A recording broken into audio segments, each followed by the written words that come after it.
নমস্কার বন্ধুরা, আজকে পটলের জমিতে মালচিং বিছাচ্ছে। এইটা আমার পুরনো মালচিং ছিল। এটাতে আমি অলরেডি 1 বছর ক্রপ নিয়েছি এই একই স্টেজিংয়ে। এখানে বেগুন, শসা দুটো ক্রপ আমি 1 বছরে নিয়ে নিয়েছি। দেন তারপরে পটল নিচ্ছি। 1 বছর এই কমপ্লিট হলো। তার মধ্যে এই আমার পটল গাছ দেখছেন কতটা বড় হয়ে গিয়েছে। এর মধ্যে আমার দুটো ক্রপ অলরেডি নেওয়া হয়ে গিয়েছে।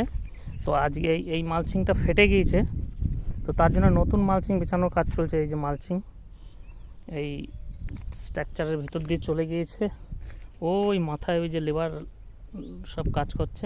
এই দেখুন এদিকে বিছানো হয়ে গিয়েছে, এই দেখো এদিকে সব হয়ে গিয়েছে বিছানো। অনেকে বলে যে ফসলের মধ্যে মালচিং বিছানো যায় না। আমার এই ফসল এই দেখছেন, এই দেখুন মালচিং বিছাচ্ছে, ফসলের ভেতর দিয়ে বিছাচ্ছে। আর অনেকে বলে পটল মালচিংয়ে চাষ হয় না।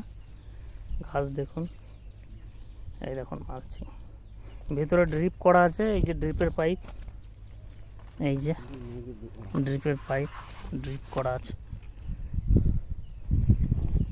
তো মালচিং আর ড্রিপ দিয়ে করলে একটা সুবিধা কি, আপনি একটা স্ট্রাকচার একবার বানিয়ে 1 বছর চালাতে পারেন। 1 বছরে আপনি 2-3টে যত নিয়ে পারেন আর কি ফসল। এই দেখুন পটল গাছের চেহারা সব শুট ছাড়ছে। তো এইটা মাচাটা এতদিন ঘিরে যেত, এটা না ঘেরার কারণ হচ্ছে যেহেতু মালচিংটা ফেটে গিয়েছিল, আমি ফার্টিলাইজার ঠিকঠাক মতো দিতে পারছিলাম না। কেন যখনই ফার্টিলাইজার দিচ্ছিলাম তখনই ব্যাপক পরিমাণে ঘাস ফুটে বেরিয়ে যাচ্ছিল। তো ঘাস নিংড়ানোর জন্য প্রচুর মুনিশ লাগছিল, তার জন্য আমি ফার্টিলাইজার দিইনি। তো ফার্টিলাইজার না দেওয়ার কারণে গাছের গ্রোথটা একটু হ্যাম্পার করেছে। মালচিংটাই বেছানোর কাজ চলছে। মালচিং বেছানো হয়ে গেলে ফার্টিলাইজার ঠিকঠাক মতো দিলে 15 দিনেই মোটামুটি পটলের জমিটা পুরো কাভার হয়ে যাবে।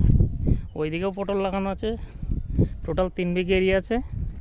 এদিকেও সব মালচিং করা আছে। ওটা ওই জমিগুলো ঘিরে গিয়েছে, ওইটা পুরো কমপ্লিট ঘিরে গিয়েছে, কারণ ওটা মালচিং ভালো ছিল, ফার্টিলাইজার ঠিকঠাক মতো দিতে পেরেছিলাম।